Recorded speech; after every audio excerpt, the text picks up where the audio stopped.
آزادی بنیادی طور پہ ہر انسان کا بنیادی حق ہے کہ جو نہ صرف انسان کی فطرت میں اللہ سبحانہ و تعالیٰ نے اس کو ودیت کیا ہے، بلکہ اللہ سبحانہ و تعالیٰ نے یہ آزادی انسان کو دی بھی ہے۔ ہمیں پتہ چلتا ہے کہ اللہ سبحانہ و تعالیٰ جب آدم علیہ السلام ہمارے جد امجد ہماری اماں جان حوا علیہ السلام کو جب وہ جنت میں رکھتے ہیں تو ان کو ارشاد فرماتے ہیں کہ دیکھو آدم، تم جو چاہو کھاؤ پیو، جہاں چاہو رہو، اپنی بیوی کے ساتھ سکون حاصل کرو، جو ایک پھل ہے یا شجر ہے اس کے قریب نہیں جانا، تلک حدود اللہ، یہ اللہ کی حد ہے۔ لیکن اللہ سبحانہ و تعالیٰ نے آزادی کے ساتھ حدود کا تعین بھی کر دیا۔ اللہ سبحانہ و تعالیٰ کا جب دین غالب ہوا تو رسول اللہ صلی اللہ علیہ وسلم اور آپ علیہ السلام کے پیروکار صحابہ کرام انہوں نے ایک ایسا نظام قائم کر دیا کہ اللہ سبحانہ و تعالیٰ کی توفیق سے لوگوں کی، انسانوں کی باطل نظام کی غلامی سے نکال کے اللہ سبحانہ و تعالیٰ کی غلامی میں دے دیا، اور اللہ کی غلامی در حقیقت آزادی ہے۔ امت مسلمہ ملکوں کے ملک، شہروں کے شہر فتح کرتی جا رہی تھی، اور پھر آپ کے علم میں ہے کہ اسلام کا جھنڈا ملتان تک اللہ سبحانہ و تعالیٰ کی توفیق تک لہرایا گیا۔ اللہ سبحانہ و تعالیٰ نے جو ہمیں مشن دے کے بھیجا تھا کہ انسانوں کو انسانوں کی غلامی سے نکال کے اللہ کی غلامی میں دینا ہے، جب ہم نے اللہ سبحانہ و تعالیٰ سے وہ بد عہدی کی تو کیا ہوا؟ 1615 میں سر تھامس راؤ آتا ہے جہانگیر کے دربار میں، اور اس سے ایک پروانہ تجارت لیتا ہے ایسٹ انڈیا کی صورت میں۔ انگریز پاک و ہند میں ایسٹ انڈیا کے روپ میں آتا ہے، اور اس کے بعد سازشیں کرتا ہے، اور اس کے بعد مسلمان حکمرانوں کے خلاف ایک سازش ہوتی ہے، اور پھر ہم زوال کی طرف دوبارہ لوٹ جاتے ہیں۔ پھر پاک و ہند میں مسلمانوں نے، ہندوؤں نے مشترکہ طور پہ ایک آزادی کی جنگ لڑی، تحریک آزادی ہند کی جنگ۔ اور جب ہمارے بزرگوں کو پتا چلا، جب ہمارے بڑوں کو پتا چلا کہ یہ تحریک آزادی ہند کی جنگ دراصل ہندو کے لیے ہم لڑ رہے ہیں، لہٰذا ہمیں اپنے لیے ایک آزاد وطن بھی حاصل کرنا ہوگا، یہ ہمارے آباء و اجداد نے، ہمارے بڑوں نے، ہمارے انٹلیکچوئلز نے بہت دیر پہلے اس کا ادراک حاصل کر لیا تھا۔ لہٰذا بہت مناسب وقت پہ تحریک آزادی ہند کے بعد انہوں نے ایک الگ وطن کی تحریک کا جو ہے وہ آغاز کیا، اور اللہ سبحانہ و تعالیٰ نے ہمیں اقبال رحم اللہ جیسی شخصیت دی۔ اقبال صرف مصور پاکستان، مفکر پاکستان نہیں، مبشر پاکستان بھی تھے، کیونکہ اقبال نے کہا تھا کہ ایک ایسی آزاد ریاست مارز وجود میں ضرور آ کے رہے گی کہ جس کے بارے میں علامہ اقبال قائد اعظم رحمۃ اللہ نے کہا تھا کہ آج ہم ایک ایسی آزاد ریاست، ایک ایسی تجربہ گاہ کہ جہاں پر ہم اسلامی قانون، اسلامی نظام، اسلامی معاشرت کا جو ہے وہ نفاذ کر سکیں گے، اس کا اطلاق کر سکیں گے۔ اقبال رحمۃ اللہ علیہ اس کی بشارت دینے والے بھی تھے، لہذا جہاں وہ مفکر پاکستان ہے، مصور پاکستان ہے، وہاں وہ مبشر پاکستان بھی ہے۔ اور اس کے لیے جب اللہ سبحانہ و تعالیٰ نے ہمارے بڑوں کو یہ توفیق عطا فرمائی کہ ہم اصل میں مسلمان ہیں، ہم ہندو بنیے کے ساتھ نہیں رہ سکتے، جب اس بات کا احساس، اس بات کا ادراک ہو گیا، تو اللہ سبحانہ و تعالیٰ کی توفیق سے ایک آزاد ایسا وطن کہ جو لا الہ الا اللہ محمد رسول اللہ صلی اللہ علیہ وسلم کی بنیاد پہ ہو، جہاں آزادانہ ہم نماز پڑھ سکے، جہاں آزادانہ ہم قربانی کر سکے، جہاں ہماری بچیاں پردہ کر سکے، جہاں ہماری بچیوں کی عزت محفوظ رہ سکے، ایک ایسی آزاد ریاست کے لیے جد و جہد کرنی شروع کر دی۔ اور کیا ہو کہ گاندھی نے کہا تھا کہ اگر پاکستان مارز وجود میں آئے گا تو میری لاش کے اوپر یہ وطن بنے گا، اور ہمارے آباء و اجداد نے کہا کہ لاشیں تمہاری گرے یا ہماری گرے، مارز وجود میں تو پاکستان آ کے رہے گا۔ اور پھر چشمے فلک نے پھر دیکھا کہ اللہ سبحانہ و تعالیٰ کی توفیق سے ہم نے دن رات محنت کی, ہم نے ہر محاذ پہ جنگ لڑی, ہمارے بڑوں نے اپنی جانوں کے نذرانے پیش کیے, جس کو آج ہم باجے بجا کے سیلیبریٹ کر رہے ہوتے ہیں. یہ باجے بجانے کا دن نہیں ہے, اس میں کوئی شک نہیں ہے کہ یہ ایک خوشی کا دن آ رہا ہے کہ اللہ سبحانہ و تعالیٰ نے ہمیں ایک آزاد ریاست. پوچھئے چشم فلک سے کہ جس دن یہ اعلان ہوا تھا کہ نہ صرف وہ ماہ رمضان کا مہینہ تھا بلکہ 27ویں کی رات تھی اور لیلۃ القدر کی رات تھی, 14 اگست 1947, جب اعلان ہوا کہ ایک ایسی ریاست کہ جو مدینہ کے بعد اس دنیا میں سب سے بڑی اسلامی ریاست اسلام کے نام پہ بننے جا رہی ہے, تو 1.5 کروڑ لوگوں نے اپنے گھر بار مال و متاع جان ہر چیز کو داؤ پہ لگا کے ہجرت کی اور راستے میں 20 لاکھ جانوں کا نذرانہ پیش کیا. پوچھئے چشم فلک سے کہ اس دن کی تاب نہ لاتے ہوئے آسمان بھی رو پڑا تھا کہ اس دھرتی پہ تاریخ انسانی میں اس سے بڑی ہجرت کبھی نہیں ہوئی, اور ایک آزاد وطن کے حصول کے لیے اتنی بڑی جانوں کی قربانی آج تک چشم فلک نے نہیں دیکھی. It was mass migration in the human history. گورا لکھتا ہے کہ اس سے پہلے چشم فلک نے اتنی بڑی ہجرت اور ایک آزاد وطن کے حصول کے لیے اتنی بڑی جان کی قربانی کبھی نہیں دی. انسانی تاریخ اس کی گواہ. آج اگر ہماری بچیاں آزادانہ پردہ کر پا رہی ہیں, اگر ان کی عزتیں محفوظ ہیں, تو ان کی عزتیں محفوظ اس سبب سے ہیں کہ ان عزتوں کو محفوظ کرنے کے لیے لاکھوں عزتیں ہم نے قربان کی تھی اس وقت. یہ بچیاں سمجھتی ہیں کہ شاید یہ ہمیں کسی نے تھال میں, ٹرے میں, پھولوں کی سیج پہ رکھ کے دے دیا تھا.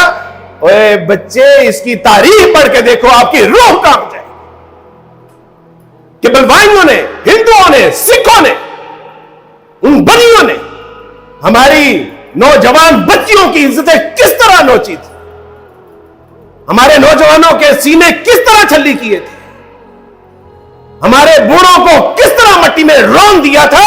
آج اگر اس مٹی سے امن کی خوشبو آ رہی ہے, فضا اگر معطر ہے, تو اس میں میرے شہیدوں کا خون موجود ہے کہ جس آزاد وطن کیوں اتنی بڑی ہجرت کی تھی. کیا پاکستان میں سونے کی کانیں تھی؟ کیا پاکستان میں تیل نکل رہا تھا؟ کیا پاکستان سے آسمان سے منو سلوہ اتر رہا تھا؟ نہیں, بلکہ ایک لالچ تھا, اور اس لالچ کے پیچھے کیا وجہ تھی کہ یہ پاکستان لا الہ الا اللہ محمد رسول اللہ صلی اللہ علیہ وسلم کی بنیاد پہ بننے جا رہا ہے. یہاں نمازیں پڑھنے کی آزادی ہوگی, یہاں پردہ کرنے کی آزادی ہوگی, یہاں شریعت کا نظام ہوگا, یہاں قانونی اسلامی نظام کا نفاذ ہوگا. اس لیے انہوں نے اپنے مال و متاع, اپنی جان کی پرواہ نہ کرتے ہوئے 1.5 کروڑ لوگوں نے ہجرت کی. وہ اس آزاد وطن کی ریاست میں اتنی ناشکری میں مبتلا ہو چکا ہے کہ وہ کہتا ہے کہ اس پاکستان نے ہمیں دیا ہی کیا ہے. میں آپ سے پوچھتا ہوں کہ ہم نے پاکستان کو کیا دیا ہے؟ آپ دیکھنا چاہتے ہیں کہ غلامی کیا ہوتی ہے تو جائیے کشمیر کو دیکھیے کہ کس طرح سہم کے زندگیاں بسر ہو رہی ہیں. آپ دیکھنا چاہتے ہیں, جائیے شام میں جا کے دیکھیے. آپ دیکھنا چاہتے ہیں, عراق میں جا کے دیکھیے. آپ دیکھنا چاہتے ہیں, آپ روس میں جا کے دیکھیے. آپ دیکھنا چاہتے ہیں, افغانستان میں ہم نے دیکھا کہ کس طرح وہ بیچارے زندگی بسر کر رہے تھے, اور انہوں نے, وہ جانتے ہیں کہ آزادی کی قیمت کیا ہوتی ہے, اسلامی آزادی کی قدر کیا ہوتی ہے. یہ باجے بجا کے سیلیبریٹ کر دینا, یہ اللہ کے عذاب کو دعوت دینے کے مترادف ہے. اللہ سبحانہ و تعالیٰ سے زندہ قرآن, لَإِن شَكَرْتُمْ لَأَزِيدَنَّكُمْ, اگر میری نعمتوں کا شکر ادا کرو گے تو میں وہ نعمتیں تمہیں بڑھا چڑھا کر, اور اگر تم نے میری نعمتوں کا شکر ادا نہ کیا, لَإِن كَفَرْتُمْ إِنَّ عَذَابِي لَشَدِيدٌ, اللہ نے بات کرنا بھی پسند نہیں کی. کہا کہ اگر نہ شکری کرو گے تو تم میرے عذاب کے بارے میں جانتے. یہ اللہ کی ناراضگی ہے. ناشکری تو ہم نے کی اپنے قول فعل عمل کے ساتھ, کہ جس پاکستان کے حوالے سے اسلامی نظام, اسلامی قانون, اسلامی معاشرت کا نظام کرنے کے لیے, اس کا نظام لانے کے لیے ہم نے جد و جہد کرنی تھی, ہم نے کوشش کرنی تھی, اس کے حوالے سے ہم نے سرنڈر کر دیا. اور آج اگر کوئی انٹرنیشنل لیول کے اوپر اور نیشنل لیول کے اوپر ہم بدامنی کا اور بے سکونی کا اور مختلف قسم کی اسینشنز کا، آئسولیشن کا اگر ہم شکار ہیں تو اس میں ہمارا قصور یہ ہے، ڈاکٹر اسرار رحمہ اللہ فرمایا کرتے تھے کہ ہم نے اس کا حق ادا نہیں۔ اسلام جہاں پر آزادی کی بات کرتا ہے وہ یہ بھی بات کرتا ہے کہ ان الحکم الا للہ، کہ حکم تو صرف اللہ کا ہوگا۔ ہم نے وطن تو حاصل کیا تھا اس لیے، لیکن ہم نے اپنے قول فعل عمل سے یہ ثابت کر دیا کہ اللہ سبحانہ و تعالیٰ جی نظام ہمارا پارلیمنٹ ہی چلائے گا۔ اور اللہ سبحانہ و تعالیٰ کیا ارشاد فرماتے ہیں، تلک حدود اللہ، اللہ کی حدیں ہیں یہ۔ اور اگر تم نے وَمَن يُطِعِ اللَّهَ وَرَسُولَهُ فَقَدْ فَازَ فَوْزًا عَظِيمًا، عجیب ہمارا نظام ہے کہ آزادی کو نہ آزادی ملتی ہے تو آزادی کی قدر نہیں ہوتی، اور جو اللہ سبحانہ و تعالیٰ ایک نظام عادل، نظام انصاف اور ایک ریاستی، ایک سیاستی، ایک معاشرتی سماجی نظام بتاتے ہیں کہ دیکھو اگر یہ نظام کا نفاذ ہوگا تو اللہ سبحانہ و تعالیٰ آسمان سے رحمتیں نازل کریں گے، زمین سے برکتیں اگلیں گی۔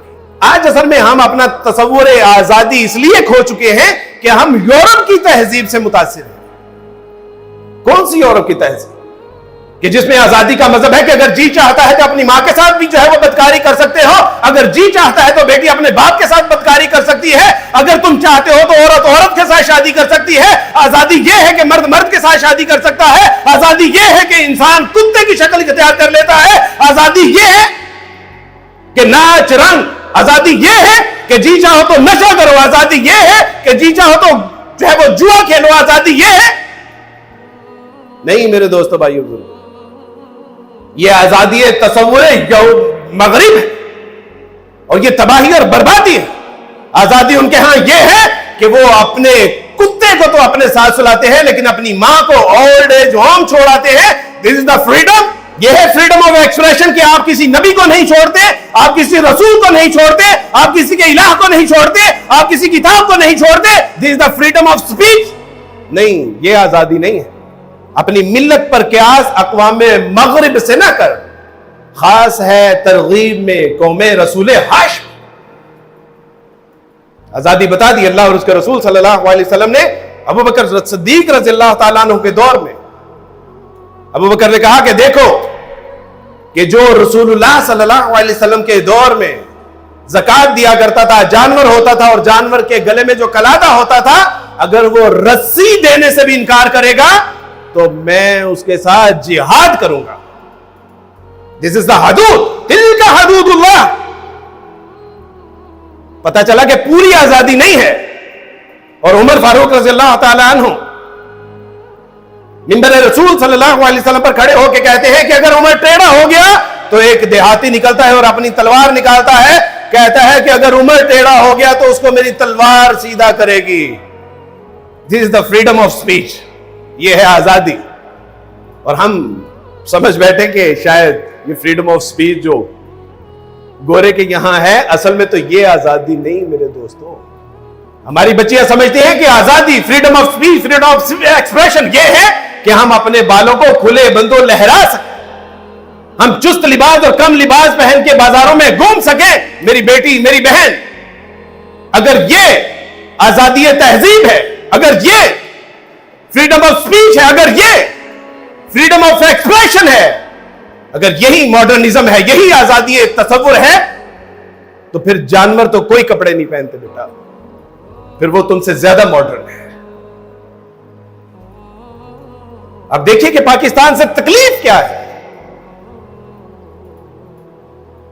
کیوں پاکستان کے پیچھے پڑے ہوئے ہیں۔ کبھی پاکستان کی لڑکیوں کو مس ورلڈ بنانے کے چکر میں ہے، کبھی مس یونیورس بنانے کے چکر میں ہے، کبھی ان کو جو ہے وہ کسی طرح سے جو ہے وہ منظر عام پہ لانے، کبھی پورن ویڈیوز میں ان کو انوالو کرنے کی کوشش کرتے ہیں۔ کیوں؟ کیونکہ ان کو خطرہ پاکستان سے، جو نیو ورلڈ آرڈر ہے، جو یہودی سازش ہے، جو پوری دنیا پہ وہ اپنا پنجہ گاڑنا چاہتی ہے، اس میں اگر سر فہرست کوئی ہے تو وہ پاکستان کے مسلمان، غیور نوجوان مسلمان۔ فلسطین سے ہجرت کرنے والی 4 بچوں کے ساتھ ایک عورت، میں نے اس سے پوچھا کہ آپ نے فلسطین سے پاکستان میں ہی ہجرت کیوں؟ تو وہ فرمانے لگی کہ عبدالوارث بھائی، میں نے دیگر مسلم ممالک کا مطالعہ کیا، ان کو باغور پڑھا، سمجھا،